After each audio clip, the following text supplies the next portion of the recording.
প্রিয় বন্ধুরা, আমরা চলে এসেছি সেই কাঙ্ক্ষিত ঘাসি বাবার মাঝারে। আমরা এখন নৌকা থেকে নামতেছি। তো দেখতেই পাচ্ছেন ঘাসি পীরের মাঝারে কত লোকের সমাগম। এই জন্যই এটা এত ঐতিহ্যবাহী, সিংড়া চলন বিলের একটা ঐতিহ্য জায়গা। সবাই আসবেন এইখানে ঘুরতে। তো সাথেই থাকেন ইনশাল্লাহ। আজকে পুরো ভিডিওটা আপনাদের ঘুরে দেখাবো, মাজারটা দেখাবো, মাজারের ঐতিহ্যবাহী জায়গাগুলো ঘুরে দেখাবো। তো সবাই সাথে থাকেন বন্ধুরা দেখেন চারিদিকে কত মানুষ। এইখানে মানুষজন আসে মানত করতে, মানত করে। সবাই মনে করেন মনের বাসনা পূরণ করার জন্য এখানে মানত রাখে এবং মানত করে। তো সবাই দেখতে পাচ্ছেন যে কত দর্শক এখানে, বা পর্যটন এলাকায় কত ভিড়। তো আমরা কথা বলতে বলতে চলে এসেছি ঘাসি পীরের মাজারের মেন গেটে, যেখানে আমরা প্রবেশ করব, বা এটাকে বলে প্রবেশদ্বার। তো সবাই দেখতে পাচ্ছেন যে আমরা মূল গেটে এসে দাঁড়িয়েছি। তো সবাই সাথে থাকেন ইনশাআল্লাহ। আজকে আপনাদের ঘাসি পীরের মাজার ঘুরে দেখাবো বন্ধুরা। এটাই সেই হচ্ছে ঘাসি পীরের মাজার। বাইসে যে কবরটা দেখতে পাচ্ছেন, এটা ঘাসি পীরের কবর। আর পাশে যে দুইটা কবর দেখতে পাচ্ছেন, এটা তার খাদেম বা শিষ্যর কবর।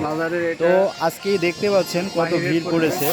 এই সময়টা আমাদের সিংড়া চলন বিল বা ঘাসি পীরের মাজারে প্রচুর পরিমাণ লোক আসে এখানে ঘুরতে। তো দেখতে পাচ্ছেন ছেলেদের থেকে মেয়েরাই বেশি।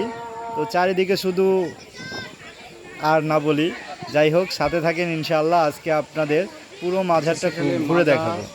তিসিকালী মাজারের মসজিদটা দেখতে পাচ্ছেন, এইখানে সব পর্যটকরা এসে নামাজ পড়ে, বা এই চারপাশে অজু করার জায়গা আছে। দেখেন পানি, প্রচুর পরিমাণে পানি।